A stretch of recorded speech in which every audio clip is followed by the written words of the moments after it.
Welcome to the Herd's official YouTube channel. Make sure to like and subscribe. Don't forget to check out the Colin Cowherd podcast, all of our NFL instant reactions, and more football content. Here we go. It's a Monday. It's hour 2. Chiefs play tonight. Game 3 of the World Series on Fox tonight. This is the Herd. Wherever you may be and however you may be listening, thanks for making us part of your day. Nice job, graphics and set. Halloween is Friday night. The Cowherd Grotto will be serving up fresh produce to all the children in the neighborhood. Well, maybe some M&Ms too. All right, J-Mac. Right and wrong is a staple on this show. Indeed. And sometimes, unlike Yoshi, I surrender a meatball and it gets hit out of the stadium. So here we go to Monday. Colin right, Colin wrong. Where Colin was right. I told you earlier this year, and I told you last year, A.J. Brown, there's drama. Jalen Hurts, head down, grinder. He's not going to deal with any of it. They had their best offensive game by a long shot without A.J. Brown. Maybe it's coincidental. Or maybe the only thing that gets in the way of a great locker room is drama. And there's a little bit of drama. It gets people sidetracked. But the Eagles I watched yesterday looked like the Eagles that got to a Super Bowl last year. Where Colin was wrong. Yeah, I kicked Buffalo out of the Herd hierarchy. My bad. They're still good. What was remarkable is that Josh Allen only had 19 pass attempts. They looked like the real deal. What do you need to say when Josh is feeling it? I don't think Carolina's as terrible as everybody wants to say. I think Carolina's okay. But got to be honest, that was impressive. Where Colin was right. Mike Vrabel in New England, first place, 6-2. This will mark the 4th straight year that my double their win total pick will come to fruition. They're still in the rebuild. They still need, to me, a consistent pass rusher, another perimeter weapon, but they're well coached. And Drake Maye, man, does that look good? Just the eye test, accurate, size. Boy, he moves, knows when to slide. Yeah, we were right on that one.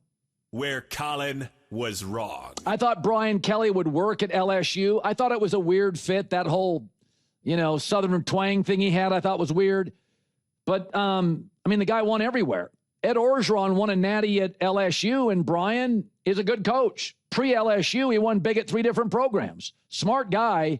But you know what? It just goes to show that fit matters, and this was always, I think you knew this, it was a weird fit. Where Colin was right. Said it last year when the Indianapolis local media was saying, you gotta fire Chris Ballard, the GM. And I'm like, are you guys crazy? If you watch the games, they're bad at quarterback. They're good everywhere else. Their O-line's good. Taylor, Pierce, Pittman. They could use another pass rusher. They're probably one cornerback shy, but the whole NFL could use another cornerback. This is a well-constructed team that the sky was never falling. In this league, if you don't have quarterback right, it makes everybody else look incompetent. The GM and the coach are excellent. They just needed a trigger man, and I would be shocked if they don't sign Daniel Jones to an extension. Where Colin was wrong. The Celtics are winless without Jason Tatum, and Jaylen Brown's even playing well. Listen, the last several years, the point differential didn't change that much. In fact, the offense was better when he didn't play. Now, I didn't think the team was better, but they've been fine without Jason Tatum for several years. Right now, their offense, 30th in the NBA, dead last. So, listen, we know he's a good player, good kid. In the short term, they were fine without Jason Tatum. In the long term, it is ugly because Jaylen Brown's playing well. Jaylen Brown always plays well. Where Colin was right. Colorado got baked again. 53-7 loss to Utah, down 43-0 at half. Listen, I said, Deion Sanders was great to get attention. Deion Sanders was good for energy and some recruiting. He's not an elite football coach. They're 1-4 in the Big 12. Again, not every coach is just about W's. I think at Colorado, with some of their revenue issues, NIL world, I think Dion was a good choice, but we always said this staff, I mean, come on. I mean, you have to be 1,000% committed to coaching to be really, really even good at it. And I just never thought Dion was that level of a coach. Where Colin was right. I have never wavered on Justin Herbert, top 5 quarterback, period. And right now, second in touchdown passes in the NFL, first in passing yards, with a number 3 running back up everywhere on the offensive line. He's faced 20 more pressures than the next quarterback in the NFL. They are 5-3. They just blew out the Vikings. And again, he is doing it with most of the offense either gone or not playing at 100%. Where Colin was wrong. Okay, I'm making an exception with quarterbacks wearing their hat on backwards. Justin was at a Laker game with singer and model Madison Beer. Listen, I'm sorry. I'm a true romantic. I'm sorry. Everything in life has exceptions.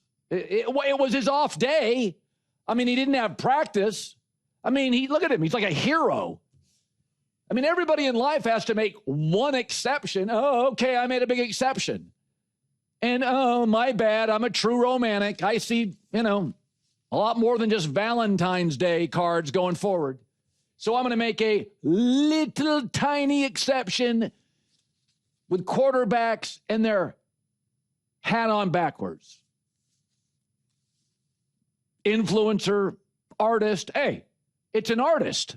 I mean, maybe he's becoming a little more ad-libby. And with that, Matt Hasselbeck, 18 years in the NFL. Listen, I have a lot of kids and I have rules. Okay, I'll make a second exception on quarterbacks I like, you and Herbert. Hey, I don't know. Romantic, is that the right word? Listen, for him, he's got such beautiful hair, though. It's kind of like a headband. He's just like keeping it back. He's like Jim McMahon in that headband that said Roselle. I mean, look at that beautiful hair. It's amazing. Yeah, there's a lot of beautiful things there, and his hair is one of them. You're such a romantic. Oh, gosh. I know. All right. So I'm watching the Packers last night, and I said this during the break about a half hour ago, and J-Mac rolled his eyes, and I said, listen, stop telling me Jordan Love's up and coming. That's elite. Size, arm, mobility. I think he's got a little Mahomes in him where he can do the underneath stuff. You can put him on script. But I'm sorry, Matt. He is just one of those guys that the ball looks different. It's just he's such a natural, fluid guy. What do you see? Yeah, he's awesome. Listen, it's so weird what the Packers have done. They went from Favre to Rodgers to Love so seamlessly in a world where no one can get the quarterback right. Those 3 guys kind of started playing like each other. I think Jordan Love plays a lot like Aaron Rodgers, and I know Matt LaFleur's there, same coach as Rodgers finished with, and that's who's training him up. He's great. I think one of the best things about him is his calmness, his demeanor. When the moments get huge, he's got a Jalen Hurts vibe about him. Like, yeah, this is really cool. This is fun. I get to go play against Aaron Rodgers at Lambeau. No big deal. Yeah, we're going to do a jersey swap later. Like, that's awesome. Like, it's incredible to have that level of, like, this is a guy he probably grew up watching. And now everywhere he goes in Green Bay, people love Aaron Rodgers. A lot of those guys have Super Bowl rings on their fingers or at home because Aaron Rodgers helped him get it. And yet he's like, yeah, it's cool. Like, I'm going in with my guys that might really be his guys. They're all hugging before the game. And I'm going to be like, yeah, this is my team now. I got it. I'm looking forward to this. I love that about him. And yeah, sure, like all the throwing and all that stuff, he's got that as well. There's no doubt about that. Listen, everybody could beat up on Aaron Rodgers, but there's sometimes you go to a company and the company has a culture and there's only so much you can do within that culture. And this is spend their money on defense, a defensive head coach. They're still on 4th and 3, punting it or kicking field goals. I think Aaron's doing kind of about as much as a 41-year-old quarterback can do with Pittsburgh's offense, or am I wrong? No, and they're the Pittsburgh Steelers. Like, they're never going to change. They're bigger than any one player. I don't care who the player is for decades now. Aaron Rodgers has breathed life into that offense and that excitement. Like, I think the defense just isn't matching the intensity. They're not matching the level of execution. They spend a lot of money on that defense. I don't know if you know that, but they're not playing like it. And I think in that game, there were just so many efficient runs from the Packers. especially late in the game. And by efficient run, I mean, like if it's 2nd and 2 and you run the ball for 3 yards, like that's perfect. That's called an efficient run. And so like not every run has to be an explosive run, but when it's a running down, we're moving the chains. That's what the Packers couldn't help their quarterback out. They couldn't help out Aaron Rodgers on the other side of the ball. So no, I mean, this is still a playoff team in my mind because their division's so bad and they can figure it out. But the leadership in that locker room in Pittsburgh has to step up and say, hey guys, listen, we're the Pittsburgh Steelers. We're known for our defense. Like, let's be known for it in a good way, not in the way that, hey, we're letting down our Hall of Fame quarterback. So this happens in the NBA. It happens in the NFL. Not that frequently, but from time to time, a really great player leaves, and so does some drama, and the team plays better. And I've seen it happen in the NBA. It's not just all about, great players. Chemistry is so undervalued. You live with these guys for 8-9 months. A.J. Brown doesn't play. The offense looked like the Super Bowl offense. And it's like, I like A.J. Brown. I love him. But is it a coincidence they were that good yesterday? Well, they did play the Giants. I mean, it's a rivalry game. The Giants the Giants had too many mental mistakes on defense. Like they let Saquon Barkley go for the first touchdown of the game. I think A.J. Brown is an incredible player and very important to the Phillies offense, to all their success. They didn't need him yesterday. They played outstanding without him yesterday, but they also rushed the ball for like almost 300 yards. Dallas Goedert is a weapon. He showed up big time. Again, the Giants didn't do a great job of trying to stop him. And then other people stepped up, like late in the game, they're going all out blitz. Jalen Hurts is forced to throw the ball. He throws a beautiful pass to Dotson, who goes up and mosses somebody. Like, listen, this is a complete team. This is probably a lot of people's favorite to be the Super Bowl representative for the NFC. I think this is a team that I believe in. I've believed in them for a long time. The drama, they seem to be used to it. There's something about the mental toughness of this team. But yes, I would agree. You don't want an energy vampire on the sidelines, and diva wide receivers can do that. In this case, I don't think A.J. Brown is that. I think his importance to the team, his value to the team is real. I was thinking about this morning, is that just because a baker and a chef are in the kitchen, they have two different skill sets. One, baking is following, recipes, and, chef is a little of this and a little of that and a pinch of that. Is that quarterbacks, we all just think big, strong throws. Okay, that's not it. Some guys are timing and rhythm quarterbacks, and some coaches are timing and rhythm coaches. And then you get Cam Newton, or you get kind of Favre, I guess you could say. He's just kind of, listen, I'm gonna ad-lib some of this stuff. I watch Ben Johnson and I watch Caleb on script. That's one quarterback. But the other 12 possessions, I'm not trying to be harsh, but it shouldn't be this hard, Matt. Should it?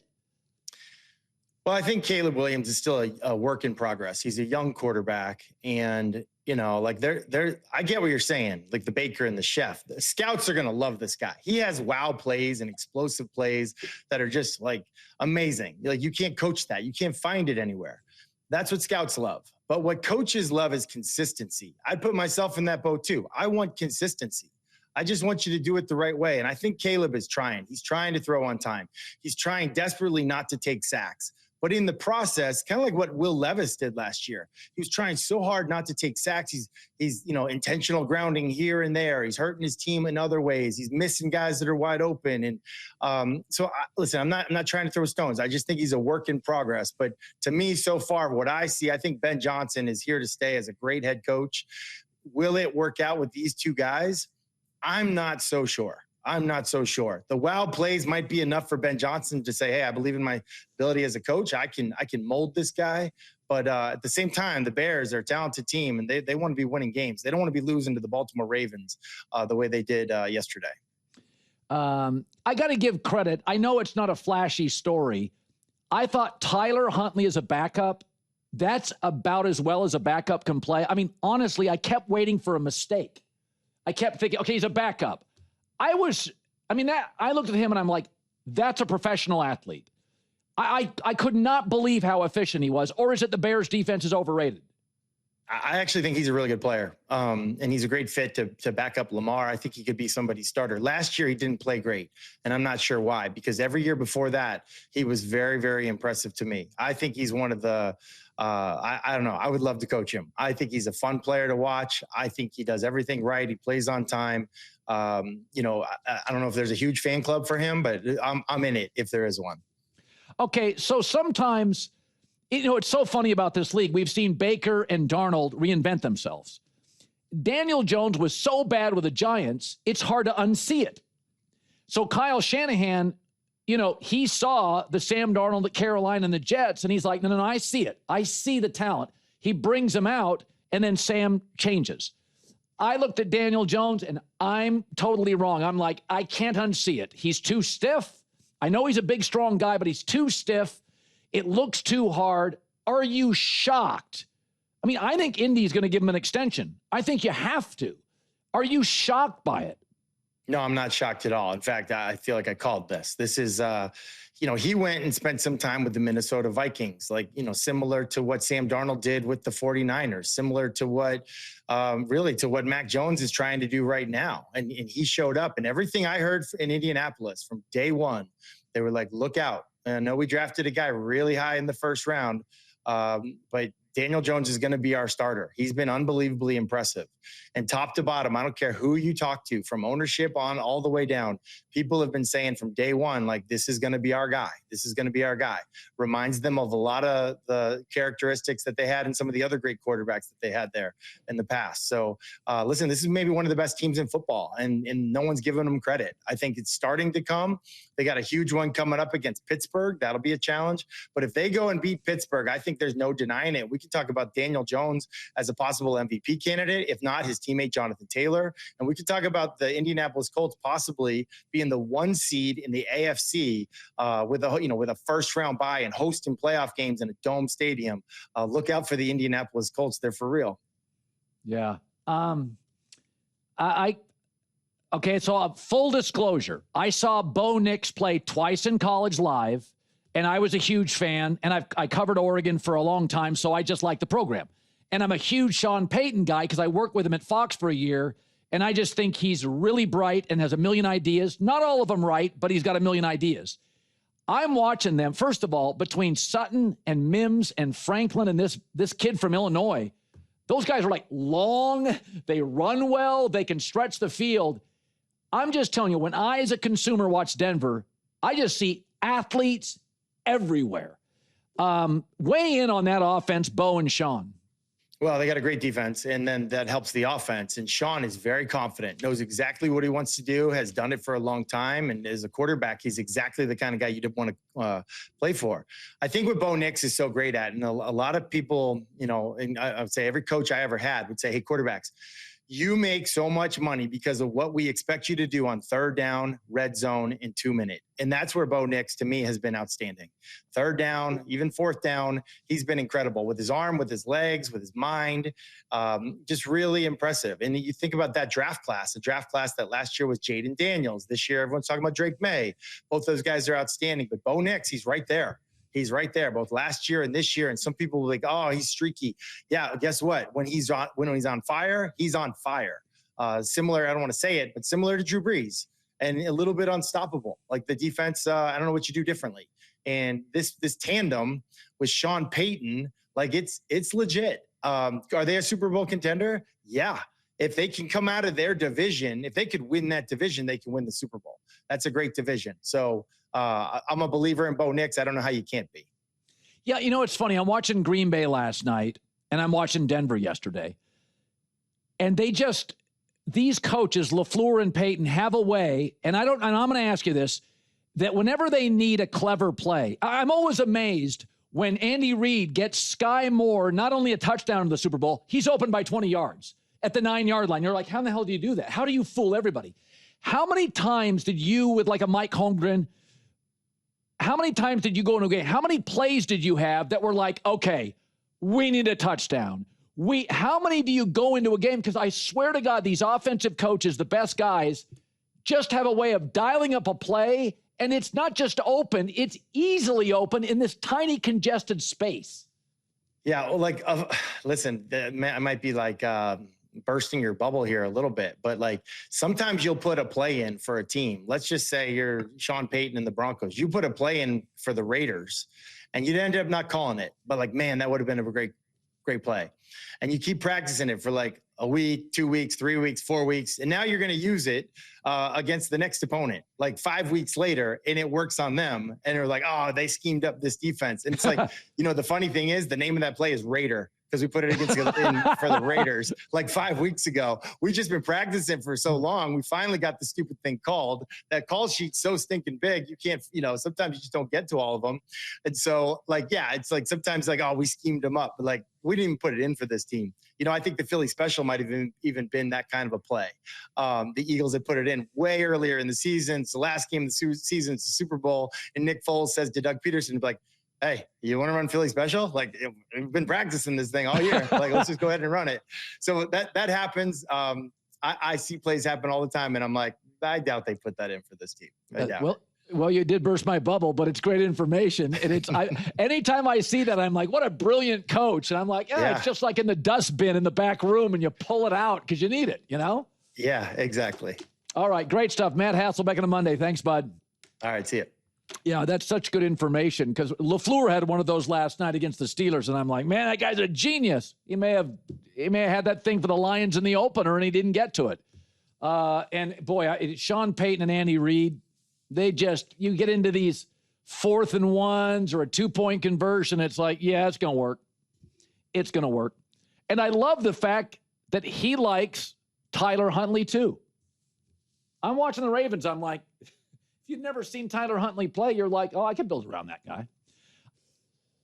Carson Palmer last hour, game 3 of the World Series tonight. Josh Pate stops by our show. Great college football voice in the final hour. LSU's like, it's really interesting. If you were Lane Kiffin and you were offered LSU or Florida, who would you take? I would take Florida because Lane's a Florida guy, but LSU is considered by many to be, along with Georgia, maybe Texas, the best college football job because of all the high school talent within an hour of the campus. Lane Kiffin's going to have options, including staying at Ole Miss. They're going to make the playoff now. They got 3 or 4 games left. They're mostly at home. So Lane Kiffin is going to make the playoff. Reinvented himself. Good for him. J-Mac with the news. No. Turn on the news. This is the Herd Line News. All right, Colin, we got to start with an ugly story in the NFL, and that's the Baltimore Ravens skirting the injury report stuff all week with this Lamar Jackson. This has gotten ugly, and they're going to get slapped on the wrist for it. So it's weird, Colin. Friday, we were on the show. Lamar Jackson was listed as a full participant in practice. John Harbaugh said he practiced in full. So then on Saturday, the Ravens said, oh, that was our mistake. He was actually limited in practice, and he was with the scout team. And then all of a sudden, it's like Lamar's not playing. And Colin, I don't know how I know you're like, hey, it's no big deal. Gamesmanship, blah, blah, blah. They're playing with the minds of the Chicago Bears, keeping them guessing whether it's Lamar or Snoop Hundley. Colin, this is bad. Here's John Harbaugh explaining it. It's an honest mistake. I mean, it really is an honest mistake. I can tell you this. Nobody's trying to hide anything. I mean, there's no advantage. There's no advantage to be gained, with that. In their defense, he practiced a full practice.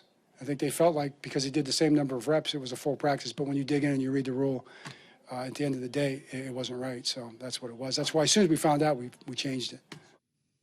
Yeah, I don't want to be cynical media guy. Oh, really? Okay. I believe him. Yeah. He's only coached in the league, 15, 20 years? And he's like, oh, when you read the rule. John Harbaugh didn't know the rule. The San Francisco 49ers players did not know the overtime rule in the Super Bowl. It's just been changed. Come on, stop it. These injury reports have not. Come on, this has been around for a while. I know they're a good organization, but Colin, this is a little sketchy. This idea that everybody knows everything.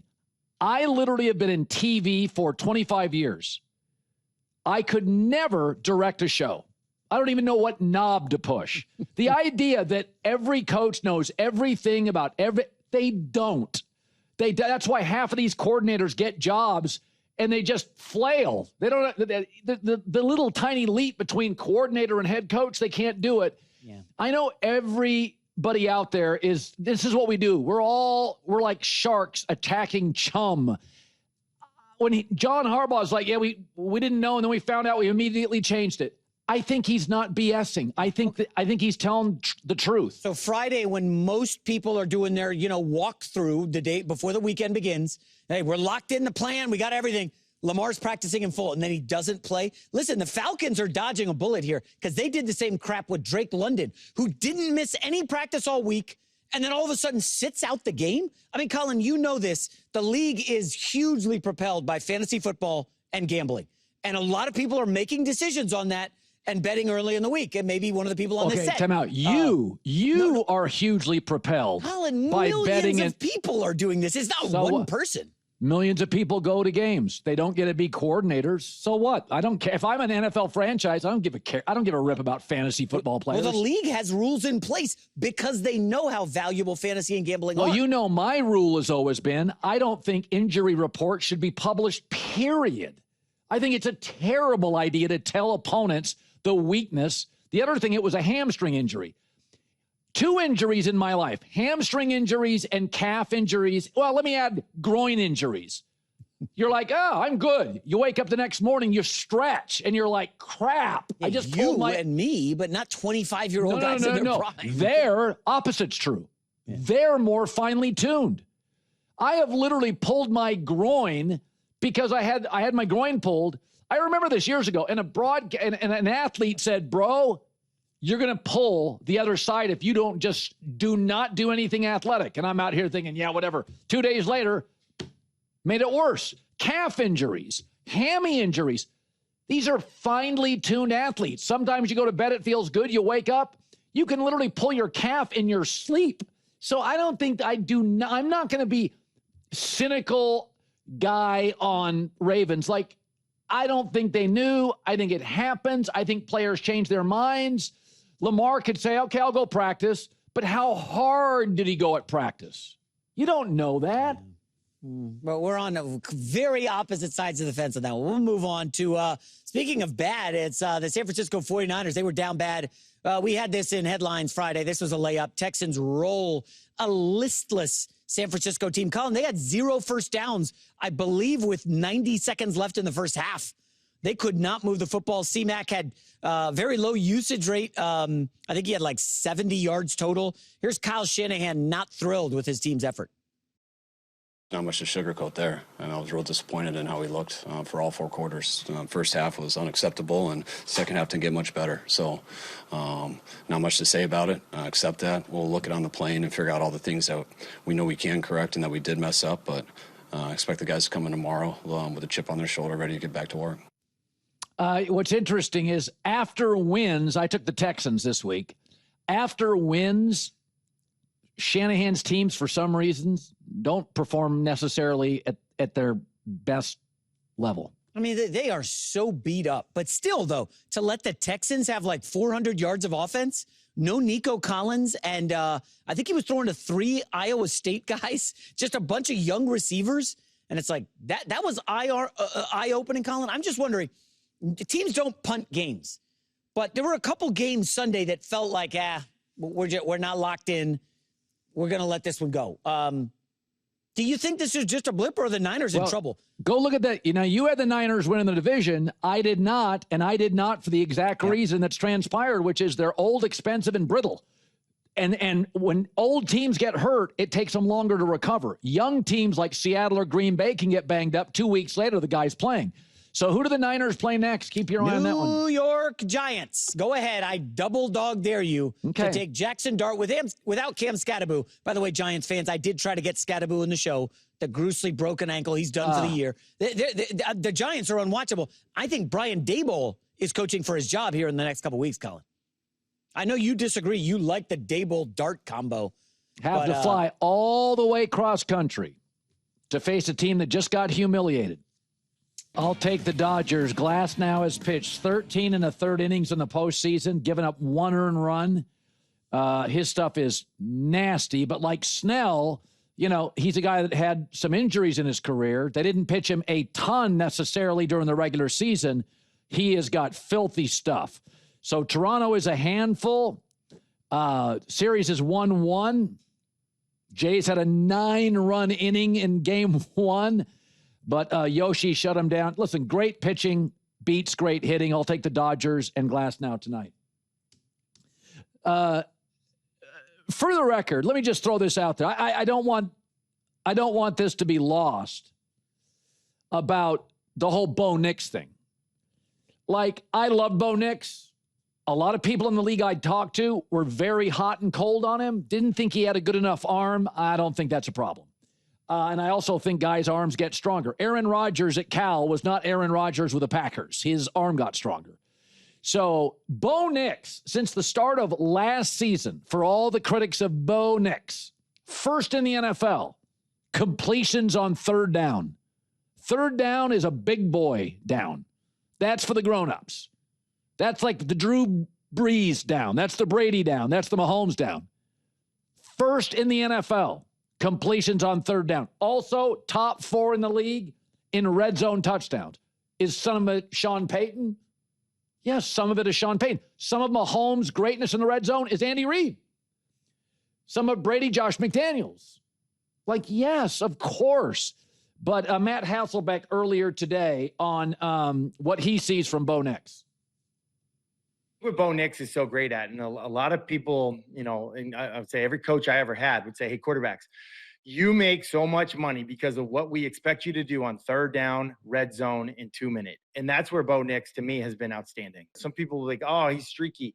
Yeah, guess what? When he's on fire, he's on fire. Similar, I don't want to say it, but similar to Drew Brees. And a little bit unstoppable. Like the defense, I don't know what you do differently. And this tandem with Sean Payton, like it's legit. Are they a Super Bowl contender? Yeah. If they can come out of their division, if they could win that division, they can win the Super Bowl. Yeah, it's I think guys especially want to be right. And so if they didn't think Bo Nix would be good, they're not interested in getting it right. They want to be right. And so a lot of people that didn't like Bo Nix, especially guys, they're not going to admit it. Well, it's the receivers. It's Sean Payton. The dude, 18 under, it's pretty surgical. It's pretty special. He will uncork an ugly one. He had an early interception against Dallas that was brutal. He's young. It's year 2. It's October. But, I mean, he is – people struggle to get – past him being, what was he, the 6th quarterback taken or 5th quarterback? People just can't get past that. I said in that quarterback draft class, J.J. McCarthy was the one I didn't get. I got Drake, I got Caleb, I got Jaden, I got Penix. I was a big Bo Nix guy, and there's no getting around it. He's outstanding. I want to say this again, is that for the last probably 7 or 8 years, I was very critical of the Lakers. I didn't think they had a very strong ownership group. Then they brought in the Dodgers, who already owned a part. The Dodgers owner came in and bought the Lakers. And so it's a whole new ballgame. My feeling on the Lakers is totally different ballgame. Money's not a factor. They'll be run like the Dodgers, which is vision, long-term. But one of the things last night that's really been highlighted, they have said in 2026 they want to go big game hunting. The opposite of big game hunting is signing Austin Reeves to an extension at $40 million a year. That's the opposite. He's a number 3 or a number 4. He's a very good player. There are 3 teams in this league who are good to pretty good, and they need somebody that can have their ball in their hands and initiate offense. The Rockets, the Celtics, and Miami. I would call all 3 and find somebody that can be an athletic wing. LeBron needs the ball. Luka needs the ball. You do not need another guy who's an average defender who needs the ball. LeBron at this point needs the ball, average defender. Luka's entire career really needs the ball, average defender. Austin Reeves is your 3rd guy. Austin gives you the effort defensively, not a great defensive player. He tries, and he's a good athlete. But it's just redundancy. And the old Laker ownership, I think, would have been afraid to pull the trigger. If I'm running the Lakers, I love what Austin Reeves did last night. I'd go to your social. I'd put it on for 3 days. if you can move Austin Reeves to like the Celtics or like the Rockets or Miami, a team that needs somebody to initiate the offense and get somebody that is off ball, because the Lakers are not a good rim protector. I mean, even DeAndre Ayton's athletic, not a very good defensive player. Reeves isn't a very good defensive player. Luka's not a very good defensive player. LeBron at this point is not a very good defensive player. Redundancy. Your best players are all offensive guys. Move Austin Reeves. He's a good player. On this team, you've got him, just better versions. So through 3 games, the Lakers have already shown you a little bit of what they are, which is a bad defensive team. They're a bottom 10 defensive team. You got 4 guys who are much better on the offensive end than the defensive end. What are you doing? So Austin Reeves, you move him to a team that needs offense and get an athletic, like a Naz Reid guy, like energy, defense, toughness, size. That's what you need. You don't need another guy that needs the ball in their hands and can't make a stop. So, Colin, you sound a lot like the pundits after the Dallas Mavericks traded for Kyrie to partner Kyrie with Luka. They went to the finals, Colin. So I think Austin Reeves is going to be just fine alongside Luka. The only way they're moving him is if Giannis is coming to the Lakers. That's the only way. I don't know that Milwaukee would be interested in Reeves. He would be a fan favorite, very Midwest flavor, given his background, but I'm not giving up Austin Reeves. Yeah, well, another thing we disagree on. With that, great Carson Palmer is joining us live. We always appreciate that. 15 years in the NFL. It's funny about timing and rhythm. I've said this before. When you came out of USC, I'm like, that's what a quarterback should look. Big, confident, strong-armed throwing it, and you could move. Like, we tend to forget that Drew Brees early could move. As guys get older, they move less. But where do you fall on the timing and rhythm and then off-script stuff? Because I do feel like off-script is probably what wins you Super Bowls, but the timing and rhythm stuff, you should be playing at a pretty high level with that. Like, what do you see with Caleb that maybe you look at and it concerns you? Yeah, the timing and rhythm aspect of his game and just playing within the pocket is non-existent. His outside the pocket, making a play, extending a play is as good as anybody else in the league, with maybe the exception of Mahomes. I mean, once he gets outside the pocket, he's got the ability to contort his body, to throw it back across the field, across his body. He's got zip. He's got velocity on the ball. Athletically, that's where he thrives, is outside the pocket. That's one of the hardest places to make it in the NFL, is outside the pocket. I mean, it's that system. You look at Jared Goff, what he was doing with Jared Goff when he was in Detroit last year. Everything Jared did and all of their success in Detroit came from within the pocket. And I just have yet to watch a game where I've seen him excel in the pocket and, drop back, go through his footwork, whether it's 5 steps, 1 hitch, 2 hitch, 3 hitch, and then extend the play. You're just seeing him get to the pocket, look around, and then escape, as opposed to getting to the soft spot in the pocket and then stepping up and going through his progressions and going through his reads. I just don't see the development there for the last couple of years, and I don't see a comfort level with Caleb's game within the pocket. So I think the amazing thing about Jordan Love, he sat for 3 years. To be a first-round pick, you had to sit for a year behind a guy that you were clearly more gifted than. Good guy, but like Mahomes sat behind Alex Smith, I get a year. When you're sitting for 3 years, you'd pull your hair out. And here's Jordan Love, total grown-up, mature. How hard do you think it was to sit for 3 full years and get no meaningful snaps? It's as a pro athlete. What do you make of that? It's a huge challenge, especially, if you're a first round pick, you've probably been good since the 4th or 5th grade. So you've been on the field, since the 4th or 5th grade. So for the first time in your career, you're having to sit and watch somebody else play. And, fortunately for him, he wasn't probably ripping his hair out because he's watching Aaron Rodgers play. And he was still playing at extremely elite level. And you referenced it earlier, Colin, when you talked about his game, Jordan's game reminding you of Patrick Mahomes. When I watch Jordan Love play, he reminds me of Aaron Rodgers. I mean, the way he throws the ball, the way he moves within the pocket, the velocity the ball comes out with, the quickness that the ball comes out with. I think he spent those 3 years diagnosing his game, picking up on little things, watching the way he worked, watching the drills he did in practice, and he's built that because he did not look like that coming out of Nevada. The ball did not come out that way. He wasn't gifted enough to throw the ball, off balance and off platform the way he is right now. Some of those balls he was throwing last night, like you've seen Aaron do for years, he's not planted in the ground. He's not using the force of the ground while the ball is coming off of his index finger. He's generating the velocity from his lower half and coming off the ground, but still getting velocity and spin and RPMs of the football coming off his index finger, much like we saw Aaron Rodgers and much like he watched Aaron Rodgers do for 3 years while he was sitting behind him waiting for his opportunity.